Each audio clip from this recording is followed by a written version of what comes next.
Okay, and we are live. Great. Thank you so much. Welcome to House Energy and Digital Infrastructure Committee on Friday, February 7th. We are here this morning with Ed McNamara, Chair of the Public Utility Commission. And we are going to start learning about net metering and standard offers. So Ed will go around the table and quickly introduce ourselves, and including our committee assistant, and then we'll turn it over to you for the record. And do you have any slides today that you're sharing? I do, and I'm just about to. Great. And how much time do you have a thought on? I can fly through fairly quickly if you'd like. We don't have to be anywhere until lunch. So we're not, I don't think we're in a hurry, but can try to do this in half an hour. I'm sure we'll have questions. Yep. So, alrighty, so we've got 45 minutes. I'd say by noon we probably need to be moving along, and we can always have you back. So I'm Representative Kathleen James from the Bennington 4 District. Scott Campbell, St. Johnsbury, Caledonia, Essex. Richard Bailey, Lamar 2. Michael Southworth, Caledonia 2. Christopher Howland, Rutland 4. Dara Torrey, Washington 2. Graham Kleppner, Chittenden 13, Burlington. Jack Locker, Committee Assistant. Great, for the record. Great. Ed McNamara, I'm Chair of the Public Utility Commission. And my apologies, it always takes me a minute to figure out what exactly I'm sharing, but I think I got it. So, okay, great. All right, thank you very much.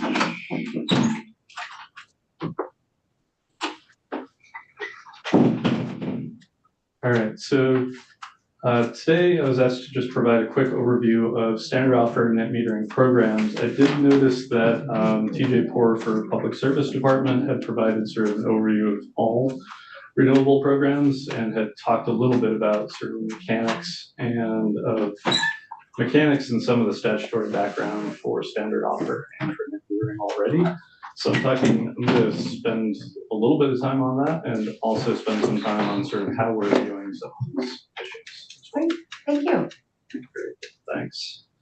All right, so first off, just provide a little bit of context. This chart is simply showing all the distributed generation in New England.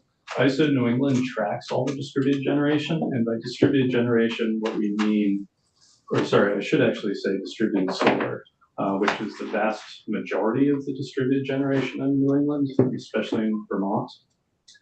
That means anything 5 megawatts or less than 5 megawatts. Once you get to 5 megawatts, you have to participate in ISO New England's wholesale markets. If you're below 5 megawatts, you can essentially play in just the state field.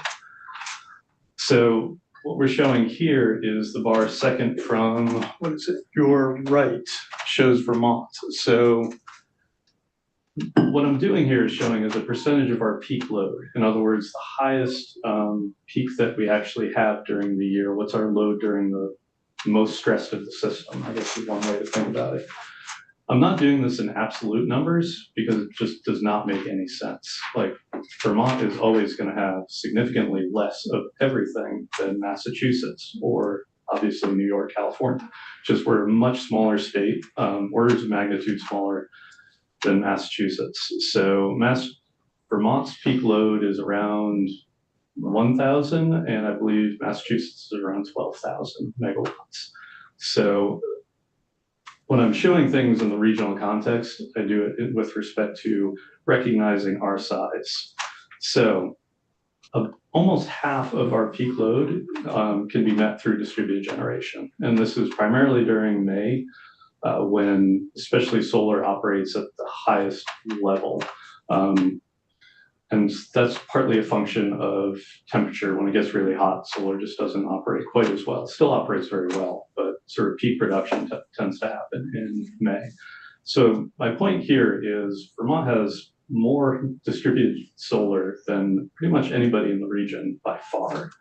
So when you do hear things, and I've heard this recently, people say Vermont is falling behind. I think it's really important to ask, what metric are you using to make that statement, because if you look at the amount of distributed solar deployed, I don't think we're close to falling behind. We're actually still far ahead. Another important consideration is greenhouse gases. With Global Warming Solutions Act, and it's actually been the last 20 years since I've been working in energy industry or energy regulation. There's been concern about greenhouse gases and some consideration. Global Warming Solutions Act really helped narrow that focus and said we need to reduce greenhouse gases in Vermont. We're committed to doing that. So every year, Agency of Natural Resources puts together a greenhouse gas inventory, and that shows the different sectors in Vermont and how much greenhouse gases are being emitted by each sector. Towards the very beginning, and it's actually well worth a read if you haven't read the inventory. It's good to get sort of a grounding in some of this. Fairly early, and I do have my last slide is sources, so where I actually found all this data. Fairly early in the inventory, it breaks down GHG emissions by the different sectors in Vermont. And so transportation, far and away, highest emitting sector, and then heat RCI, residential, commercial, industrial, that's essentially the heating sector, and process fuels for commercial and industrial uses. And then agriculture, can actually read, industrial processes.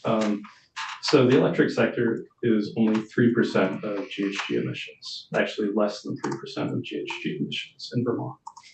It is, however, characterized as an enabling sector. In other words, if we want to move to EVs, if we want to move to heat pumps, you need the electric sector to be clean, reliable, and affordable.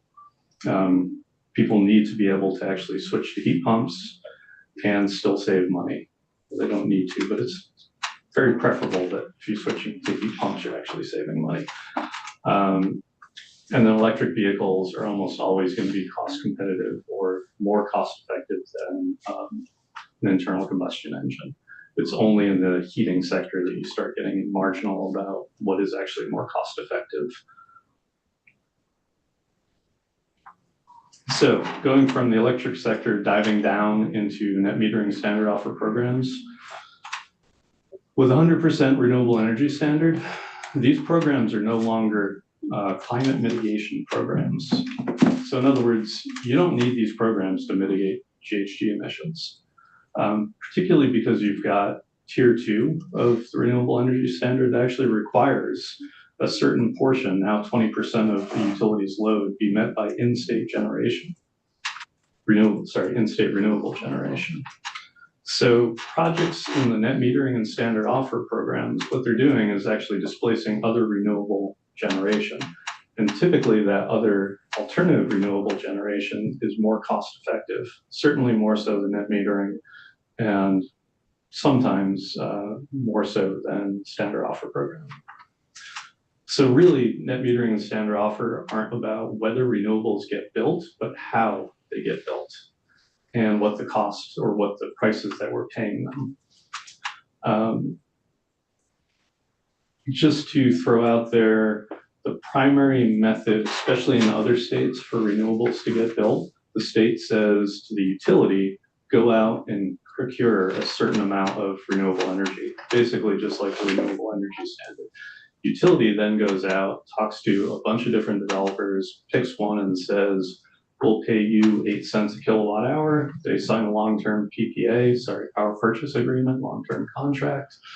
And that is how renewable generation gets built, not necessarily through state program. The state is telling the utilities what to do, but the state government itself is not actually doing the procurement.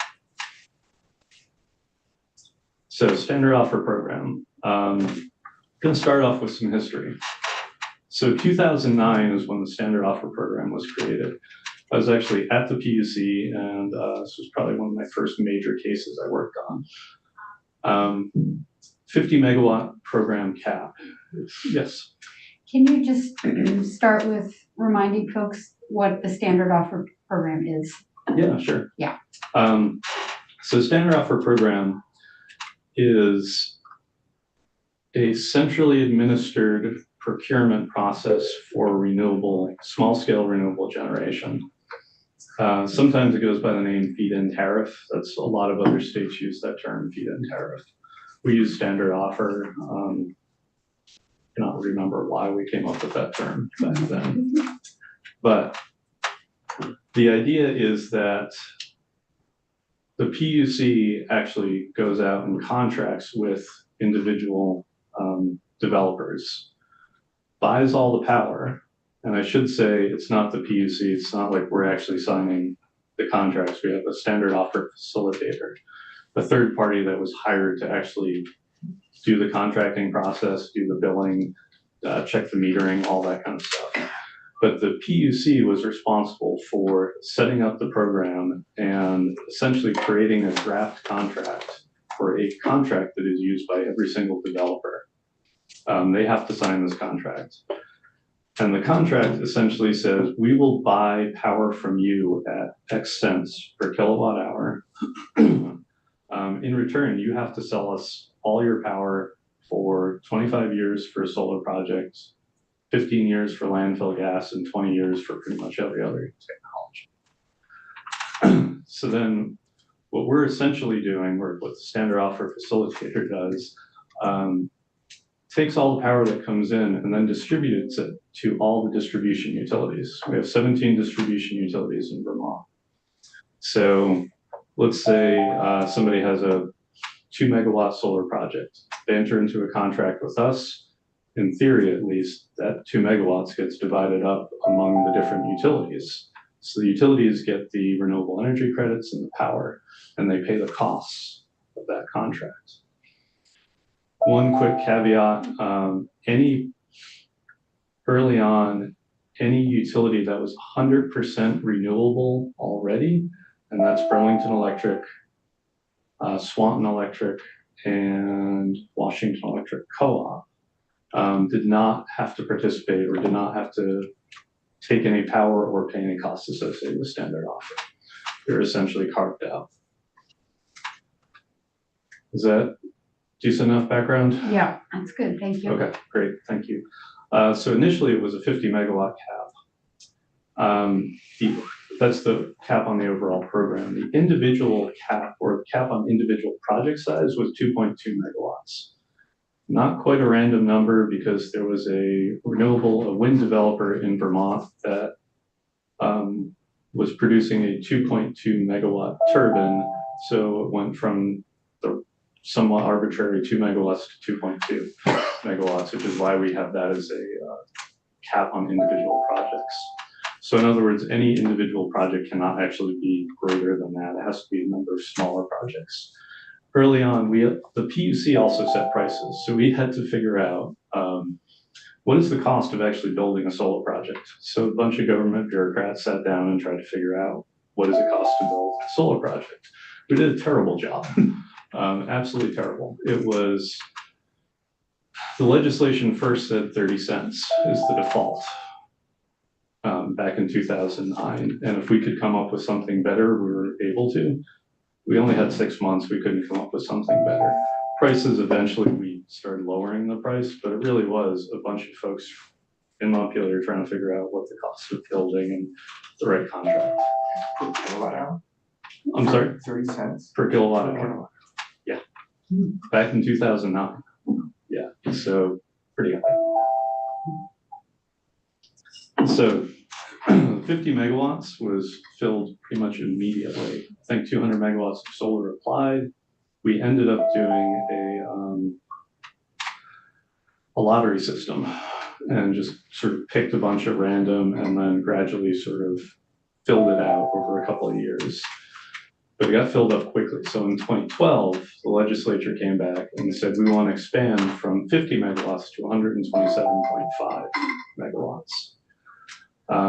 And also allowed us to use market-based mechanisms to set the prices. So what we ended up doing is essentially a reverse RFP. We said, everybody, all bidders can come forward and say what you think the reasonable price is on a per kilowatt hour basis. Actually get into that, I'll just jump real quick. once you have that ability to have competition, you can actually, the prices were lowered considerably. So back in 2010, the prices were 30 cents. The most recent RFP that we had, which is our way of doing a competitive price, was 2022, and it was a little over 8 cents. So using the competitive process helps sort of show what the market is willing to offer. The slide I have underneath here, I want to make sure folks aren't looking at the numbers. This is a national level, and it's talking about the cost per watt. Berkeley National Labs, part of the Department of Energy, this is their 2004 report. My overall point here is showing the price of solar has declined considerably in the last 20 years. And so that's part of getting to this point of going from 30 to 8, just the overall cost of solar. And that's largely thanks to, under President Obama, there was the Sunshot Initiative, which actually put a fair amount of money into development of national sort of solar ability or solar, both the intellectual and physical infrastructure around developing solar projects. So getting back here, so again, 2012 program cap was expanded to 127.5. It was actually expanded over the course of several years. So it wasn't open it all up at once. It was start with an additional 5 megawatts every year for 3 years, and then 7.5 megawatts every year for X number of years, and then 10 megawatts every. So at this point, the program is mostly full. I think there's a couple megawatts shy of the 127.5. And that reflects that some of these projects come in, sign a contract, but then can't actually meet the milestones in the contract. The milestones are you have to file a Section 248 petition. Section 248 is essentially the land use petition from us, or that we administer. And so if they don't file that within a year, they get thrown out of the program. If they don't get built within a certain period of time, they get thrown out of the program. I will say that we granted a fair number of extensions in the last few years to those milestones because of COVID. Supply chain significantly impacted, and then also the bankruptcy of iSun. iSun was actually the contractor building a lot of these projects. Their bankruptcy also put a lot of these projects on hold. So it might look like there's been a long pause, and it is because there was sort of needed to. iSun was Suncommon. iSun was the parent company of Suncommon and a few other companies as well. All right, thanks. Yep. The other piece on this timeline, 2017, Renewable Energy Standard goes into effect. And this is just essentially saying what I'd said earlier. Once you have a requirement that you build in-state renewables through Renewable Energy Standard, at least in our view, standard offer program essentially became redundant because utilities have to go out and procure in-state renewables regardless. It's not clear why they would need to do standard offer versus going out and doing it on their own.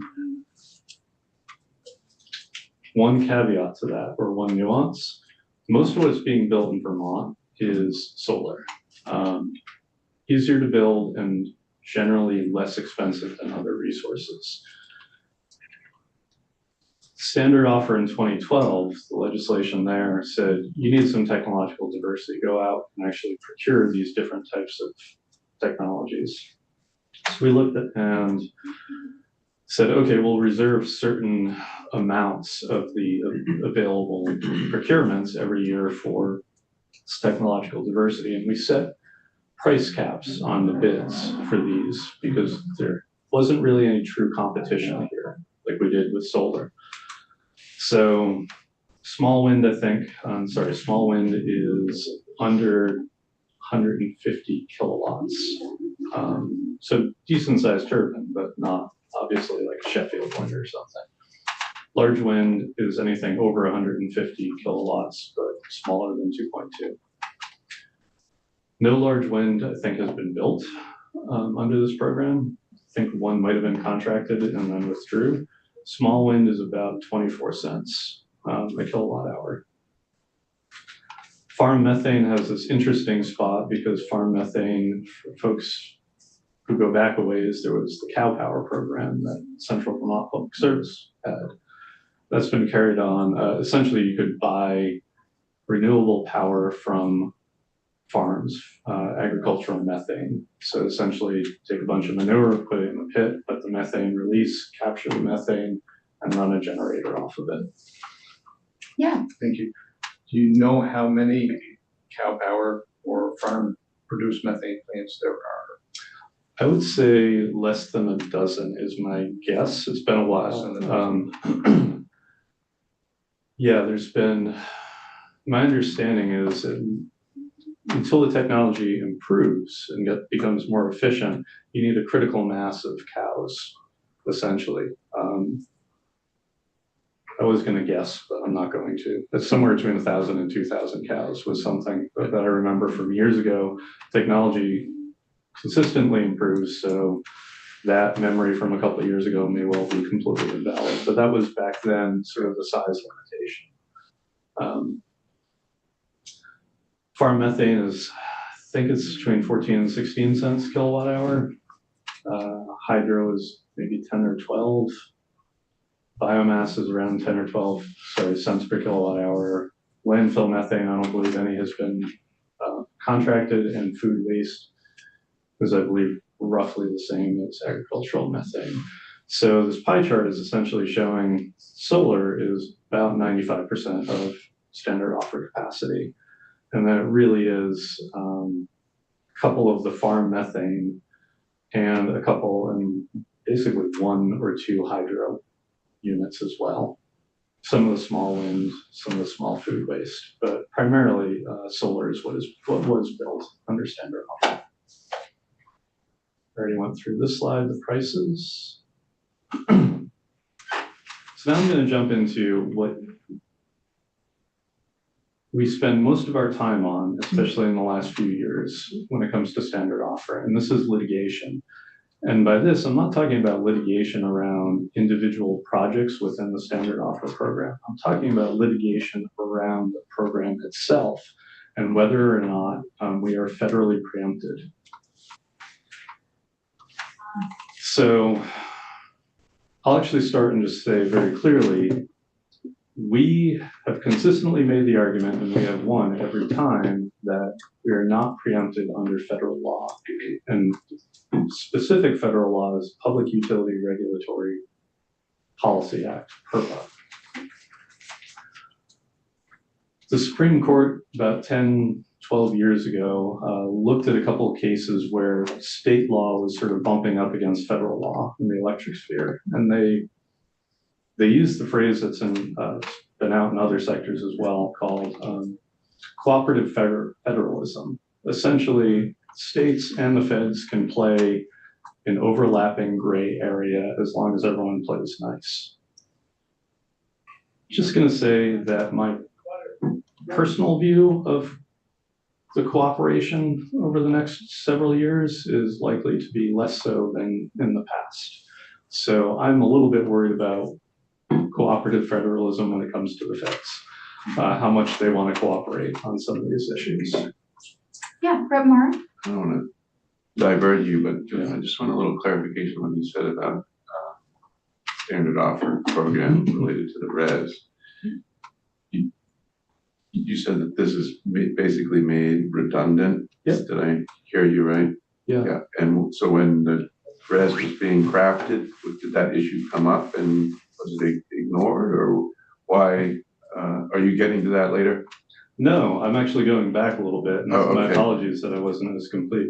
So in the timeline, 2017 is when the Renewable Energy Standard came into effect. Standard offer program predated it by 8 years. So in other words, there wasn't any other mechanism that told utilities you have to go out and procure in-state resources. Right. And so 2009, when it was first created, and then 2012, when standard offer was expanded, there was no other clear mechanism telling the utilities go out and buy. Yep. So then, at least in our view, once RES came into effect, it said to the utilities, you have to get a certain portion of your power from in-state renewable, small-scale renewable generation. And in my mind, that is what makes the standard offer redundant. So it wasn't redundant early on because there was no other. No, yeah, I get that. So I mean, was that view understood by the crafters of the res? I mean, I'm just wondering why, if Yeah, so I will say I was at the Department of Public Service at that time. I was mostly working on regional issues, so for ISO New England federal issues, but I was brought in on to testify on some of the res. And anytime a bill comes forward, it's obviously got some compromises and willing. And I remember a few people in the department asking, why aren't we proposing to get rid of standard offer? Because it's popular and res, we're not sure res will pass if we lose a couple of votes. I see, okay, yeah. So it's essentially a decision of we're more focused on getting the res passed than making sure that the standard offer program harmonizes with res. Because essentially it seems to be working, people love it, let's leave it alone. Thanks, that's helpful. Yeah, and that's just obviously my view, one person from back in 2015 is when that law went into effect. All right, so my apologies, where was I? Oh, so litigation.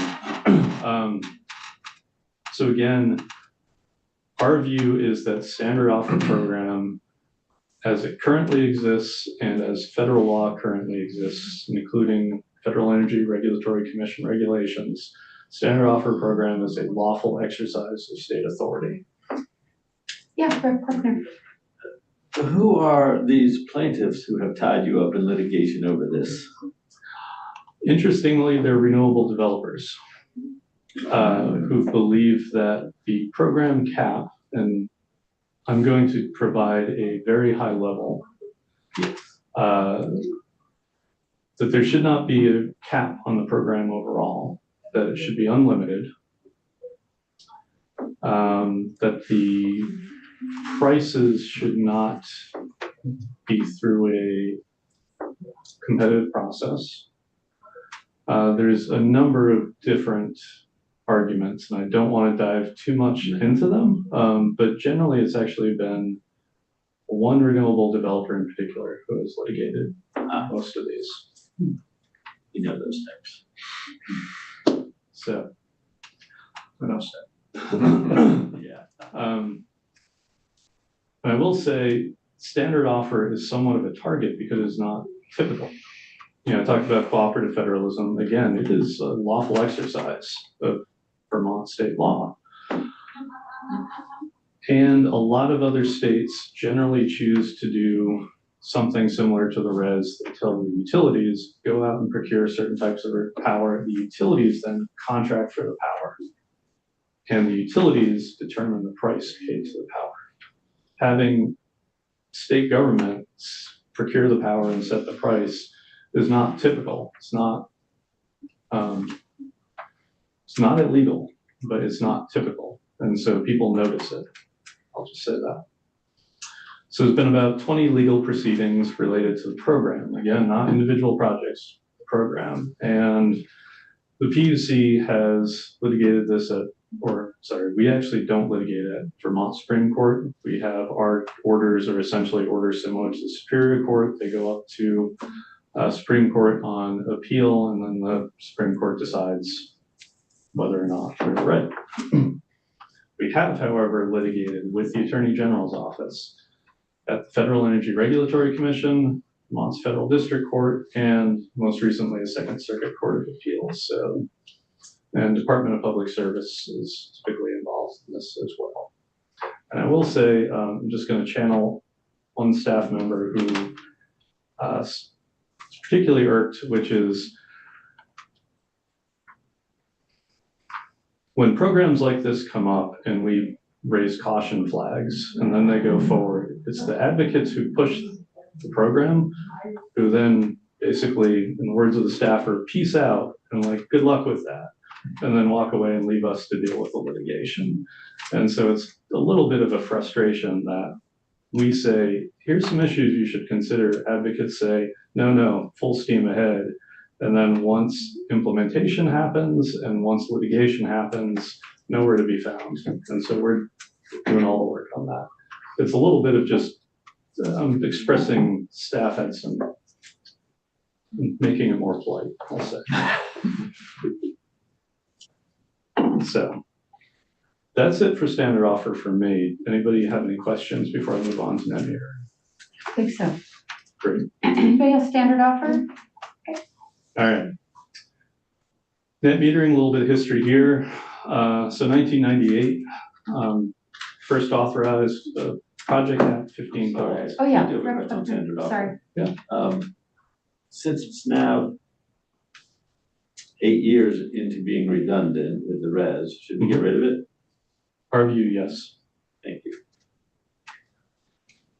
Not a popular view, but our view is yes. Brett Campbell? And my apologies, can I also add a nuance to that as well, which is, do not believe that standard offer is necessary when it comes to solar procurement. If you want technological diversity, for example, small scale wind or other resources, it might be a direction to the utilities to procure those type of resources. And I'm making that very, if you tell the utilities to actually procure those resources, it gets the state out of it and cancels out a large part of the litigation components, litigation issues. And I'm sorry, there's one other. Yeah, of course. The line between small and large wind's 150 kilowatts, did you say? Yes. And how big is a 150 kilowatt wind farm? Typically it is one turbine and believe that they're under 200 feet. And I'm saying that I think it's closer to 100 to 120, but quite honestly, this is from like 4 or 5 years ago memory. So, and those are measured blade length? I'm thinking the top of the Of the tower. of the hub itself. Got it. Yeah. Thank you. Sure. Yeah, I'm sorry. Well, so I guess without opening up Pandora's box with wind. Yeah. How often do you see applications to construct small scale wind? And how is that looked at? As far as favorably, unfavorably? So I have not participated in a small wind proceeding. There are certain rules related to sound coming from, and I believe that's a significant issue with respect to. And then obviously aesthetics is another consideration. I'm not, honestly, I'd be speculating. Yeah. So I can tell you the major issues that are coming up, but I haven't actually seen it play out yet. Thanks. Yep. And by the way, I was just trying to be very clear about the view of solar versus technological diversity. If you got rid of standard offer, you do lose the technological diversity. And I'm, at this point, I'm neutral on that aspect. Just want to add that. Thank you. Yeah. Yeah, Brett So Feldman. do I have this correct? The standard offer set a price, 24 for solar cents and 60, I don't know what you said for wind. So if I come up with 150 megawatt wind, I'm guaranteed to get that standard price when I sell my electricity. So 150 kilowatt. Yes. So no, because we only do procurements periodically. And when we send out an RFP, if you respond and get selected, then you would get the 24 cents a kilowatt. So if the developer's project is selected, he's guaranteed that rate. But if he doesn't take the standard offer, he could negotiate with the utility under the renewable 2017 law for whatever the market would bear. That's correct. And at the moment, most of the small scale renewable market tends to be solar, which is closer to between 8 and 9 cents a kilowatt hour. So in other words, I would not anticipate that small scale wind would typically get selected. You could look at the output profile of small scale wind and say, actually, we don't want more solar here because we already have a lot of solar and it produces great on a May day, and we want something that produces middle of the night, something like that. So in the wintertime, that's possible. But I have not, because of standard offer and that existence, I haven't seen those play out. All right. So net metering. So I'm not going to go through all of these. Essentially started off fairly small. Wasn't until 2008, and I just want to talk a little bit about group net metering. Group net metering, sometimes I think of it as virtual net metering. Net metering really is, the way I think about it, and the way it's commonly defined, is if you put solar panels up on your roof, so you're essentially spinning your meter backwards, in theory. So when solar is producing, you're actually spinning your meter backwards and you're offsetting the load for your house. It's called the capacity factor in Vermont. So in other words, the percentage of hours per year that a generation resource sends out power. It's between 12 and 20% for solar. 20% on for the large, 12 for the very small rooftop. So in other words, 12% of the year that solar panel, small scale solar panel on a roof up in Northeast Kingdom is producing power.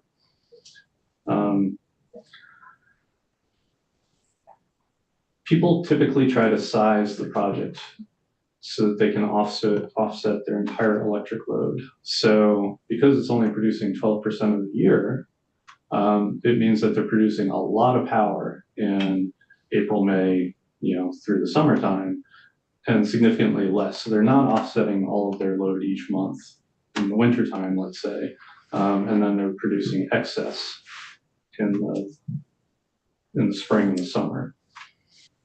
So that's traditional net metering, as I think about it. Group net metering really is a much more, it's just a financial construct. The generator doesn't have to be tied to load anywhere. It can be off in a field in the middle of nowhere. And sometimes it is because, not always, but sometimes it is because that's the easiest place to build something. So you have a solar project in the middle of nowhere, just as this example, and people are paying to help finance the project, and in return, they get a credit on their electric bill. But it's not actually necessarily offsetting load depending on the location. So that's group net metering. So, yeah. Sorry, can you talk a little bit about the ways in which that has been used? Like who does that, who benefits from it, who's building it? Yeah, in terms of who benefits, besides the developer, there's the folks who don't own their own homes, folks who rent, or folks who just have a house. Maybe it's in the middle of the woods, they don't want to cut down any trees, like those kind of things. This gives those folks an option to sort of net meter, to say that they're helping to build solar in Vermont. So that's the rationale for having group net metering. So you could have a community group or individual folks who basically have a chance to buy a share of this project that's not on their roof. And how does it tie into, how does it help or support affordable housing developers? I want to learn a little bit more about that as long as we're here.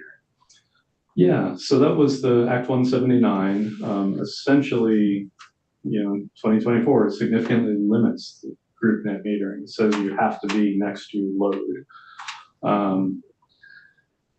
And there's required the Department of Public Service to look at what kind of group net metering could there be, or some replacement for group net metering for affordable housing. And this is a way to essentially to create, for the life of the net metering project, it creates a long-term sort of funding stream, revenue stream, whatever the right term there is, to help stabilize the electric rates for the affordable housing. it still requires somebody to pay for that up front. So whether it's a grant or something else. But it's similar to any other participant in group net metering in that it's providing a somewhat long-term, stable offset to a portion of your electric rates. Just to clarify an understanding of mine, like when I hear from like being on power and utilities, they seem to like having the power generated at where it's going to be used. There's an advantage there, like relative to the group net metering, because it doesn't, there's no transmission, right? There's limited transmission if you're spinning your meter backwards. So there's actually a benefit to the grid in terms of lower transmission demand, distribution demand, compared to something like group net metering or other procurement that is transmitted and distributed. Yep. I completely agree with that. The closer you are to load, the more likely that you're not going to need to build out either distribution or transmission. One really big caveat associated with that, if you get to a certain point of distributed generation in any area, and that starts exceeding the amount of load, the load for that area, it means that you need sufficient transmission to be able to export in May all that extra power out. Because to date, we have not set up a curtailment scheme where in the best days of May, where it's producing lots of power, one possibility is just cut off the amount of solar being produced instead of building the transmission. So you have to look at the cost effectiveness. To date, that hasn't actually been done. Because for the most part, or actually, I will say, the developer is responsible for ensuring that the project is reliably interconnected with the grid. So if the grid needs upgrades, and this is at a distribution level, the developer has to pay the costs, whether it's like building a bigger line, bigger transformer, something like that. The transmission is a whole nother sort of getting into the weeds that, and I'm happy to find the right folks to talk about that. No, Delco talked about this issue. But generally, having true net metering on the residence is typically better than sort of virtual. Getting back to the point I made about standard offer and the idea of telling the utilities to go out and procure, they know their system better than anybody. So they know we should put it here and not here because the grid can handle it here, but not over here. So, They were very clear about that. Yeah. Okay, thank you. Yep. All right. So just over the course of several years, we went from a 1% cap on the utilities overall load. That's how much net metering. Some states still actually have very small caps on net metering. And you talk to some of the engineers from some of these states, like, we can't possibly handle this. It's just not true. You can handle a lot of net metering if you are good with your system. So program cap was actually just gotten rid of in 2017. So a large part, this was the very first slide I had that had the amount of distributed generation in Vermont, 47%. Large portion of that is actually net metering. 20, yeah. Oh, I'm sorry. I thought you were about to leave this slide. Okay. Finish up and then I have a question. Okay. So we had the much more traditional, actually, I'm not even going to go into a lot of the history, except for to say in 2017, we updated rules. It's called Net Metering 2.0. And what we did is we added sort of levers that we could for deployment. So you have siting adjusters and net metering credit adjusters. And so we can sort of ramp up or ramp down. And it's, to be fair, or to be blunt, it's been ramping down those adjusters to slow down the pace of net metering deployments. So we do have that ability through our rule. Every 2 years, we issue an order that says for the next 2 years, here's what net metering compensation is going to look like. Most recent one was 2024, and that was slide later on that.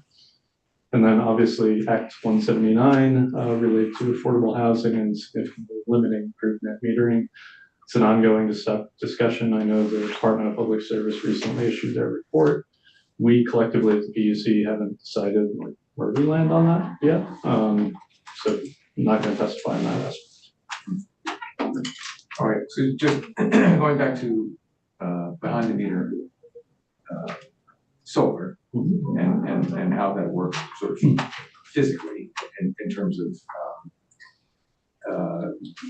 at what point curtailment might become an issue, at what point grid congestion would become an issue. So on a distribution level, if every house on the line had panels on their roof and they were producing like gangbusters in the summer, at some point that seems like that could become an issue on even on a distribution line, right? It would be in the way that So that would that just require an upgrade of the line, or? it would, well, I'm a lawyer, but yeah, generally you need to upgrade the line and or transformers or both. Yeah. And the way that we actually have it right now, the last person in has to pay the full freight for all of that upgrade. And that's just long-standing cost causation policy for decades and decades. Right. So, And then at the, I guess it's sub-transmission or at the, what do they call the transmission kind of places, the substations. substations, yes, at substation level, same thing. You have a bunch of distribution lines coming into that substation, and at some point, a bunch of people who have meter or solar on the roof could cause that to need to be upgraded. That's correct. And is that, are we sort of well below anyway, and coming anywhere near that threshold? Is that, or are there places in the state where we're getting near that threshold, or? There's places in the state where getting close to that threshold. Yes. And that would still be, in theory, it's the last generator in that has to pay those costs. Yeah. It becomes interesting when you have, because you have the distribution utility and then you have Velco. And right now we're looking at what's the communication between the distribution utility and Velco on those particular issues, because I think there might be a possibility that the distribution utility could say, looks good from our system, but Velco isn't aware of that until it hits their system. And that would trigger an upgrade on the transmission side. That is something that I'd strongly suggest, though. That's a possibility that I think Velco and the engineer at the Department of Public Service are much better suited to talk about that, though. I feel like I'm still learning about this. Yeah, are folks okay going a few, I have a lunch Oh, at sure. 12:15, so are folks okay going 10 minutes? Absolutely. Yeah, okay. So we've got 10 more minutes. Great. Rep Bailey? Yeah, could you just explain, the last person in pays the full freight? Like, could you give me an example of what it is you're talking about? Yeah, so Representative Campbell's example, so you've got a distribution line that's maybe a mile long, let's say, and there's 20 houses along it. 10 of them have net metering on their roof. Perfectly fine so far. System can absorb the power being exported on those May days, in addition to all the load that's sort of drawn into the houses. But then the next person comes in and triggers a threshold, and now that line can no longer handle the exports from that one additional generator. So that person's responsible for upgrading the entire line. Okay, gotcha. Thank you. Yep. Yeah. And does that upgrade requirement dig into system protection when the flow of the electricity goes backward through the protective devices? The standard protective devices may need to be significantly upgraded. I don't know enough to say significantly, whether it's significant or not significant. I do know that the entire system, including protective devices, needs to be upgraded. So presumably if the line rating needs to increase, the protective rating, or the rating for the protective devices would need to as well. Sorry, not an engineer. I apologize, I also need to go, but I will say, yes, the substation in southern Vermont that our solar project feeds into is near capacity. And it will be millions of dollars, according to Green Mountain Power, to expand the capacity of that substation. We are hoping not to be that last project. What's the size of your unit proposed here? We've got 150 kilowatts now, but the site could probably support up to 2.5 megs or something like that. So That brought up if I may, Madam Chair, Yep, that brings up another issue on this, where in my town, not my district, where they put a fence down between this side's 2.2 and this side's 1.8. But we're not over the 2.2 and they do some titling, or I don't know what they did, but they, I guess the neighbors call it funny fixing or whatever. Yeah, so we do have, and it's a different rabbit hole that I'm happy to come talk about at some point, which is single plant issue. So in other words, you don't want two 500 kilowatt solar projects, which is the maximum, or had been the maximum for group net metering. You don't want them right next to each other with the same internet connection point, same ownership and everything. It's just very clearly a way to get around the program cap, project cap. So we look at program ownership, project ownership, project access, and a couple other things. And that's something we have a lawyer who's extraordinarily good at that and can talk for days on that if you ask her to. So, but, all right. Yep. So, we were told back in 2016, I believe, to develop rules on net metering, and said, here's what we need to look at when we the PUC, are developing rules. So Title 30, Section 8001 has a number of renewable energy goals, and some of it is sort of economic development, some other aspects. So we need to look at those. And then also department's comprehensive energy plan, ensure that net metering does not shift costs to non-participating customers. And then we have to account for all the costs and benefits. So net metering does have benefits. Balanced pace of deployment and cost, changes over time and cost of technology. That was that chart I showed from all the Department of Energy labs. Cost for solar has declined significantly. And then the last piece is just retain ownership of renewable attributes. Prior to 2017, every net metering customer, so all those net metering that was built prior to 2017, those don't count towards RES because the customers owned the RECs or the company that put in the projects owned the RECs. So essentially what in our rule, we have the owner of the project can get more money, more compensation if they transfer the RECs to the utilities, and then the utilities can then use that for tier 2 of RES. And about 98, 99% of net metering projects transfer the RECs to the utilities, which is partly why I think it's go solar, not go renewable, because you can still say you're going solar, but because you transfer the renewable energy credit, you can't say that you went renewable. So weird little distinction, but it does actually matter. This is actually not truly geographic distribution. I looked at the different electric utilities. So what you can see here, Washington Electric Co-op has the most significant percentage of, and again, this is a percentage of their load. It's not absolute terms. Washington Electric Co-op has the highest retail rates in the state, so it makes sense. It is much more cost effective to do net metering in Washington Electric Co-op than it is in Stowe Electric, or VIPSA is Vermont Public Power Supply Authority. So that's a couple of the small municipal electrics. Some of those have like 10 cent per kilowatt hour residential rate, really small. Doesn't make a lot of sense to do net metering there. It's not very cost effective.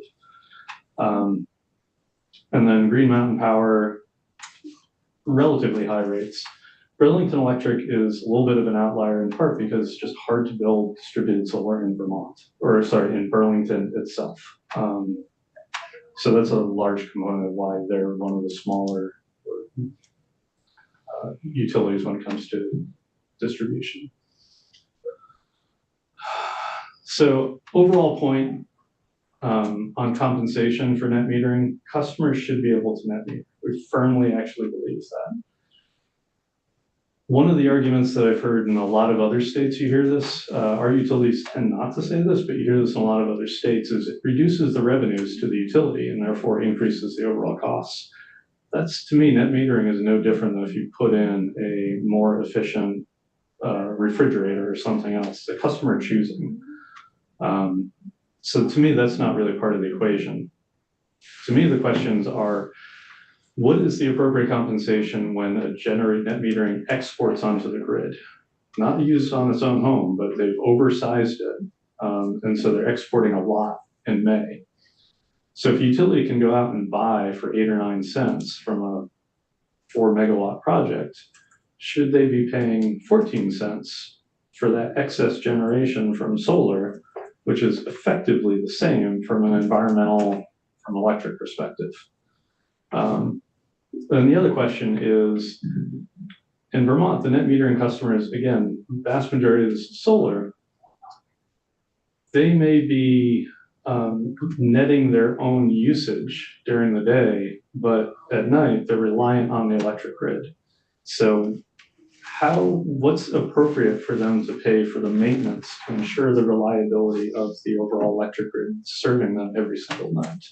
So that's another issue as well. So thinking about compensation, there's the different aspects. But as we said before, they're also reducing the load on the distribution system when they're using their own power.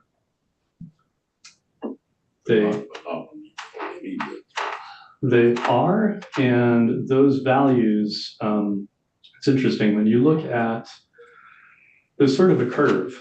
Distributed generation early on, when there's relatively low deployment, has significant value. One of the things I skipped over was in, I think it was 2009, 2010, there was a solar adder. So any solar net metered project got an extra 6 cents because of the value, because you're cutting off the peak. At this point, our peak in Vermont happens at night, and that's because of all the solar. So it's done great, but the new solar, it's diminishing returns. Right. And so that's the aspect of it. It's like more value, and then the value declines with each new unit that comes in. Okay.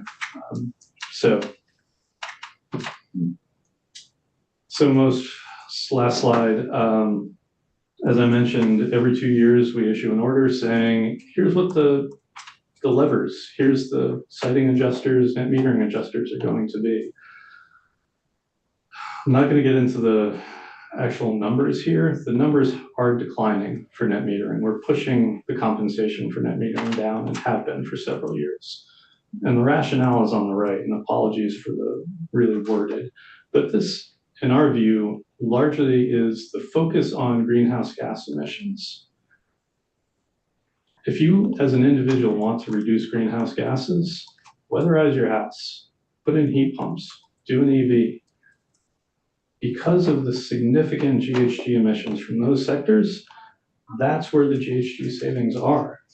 Putting in net metering into a grid that will be 100% renewable in 10 years and is already 87% or so renewable, or sorry, clean as in non-carbon currently, does not produce the same GHG emissions as working on your heating side and your transportation side.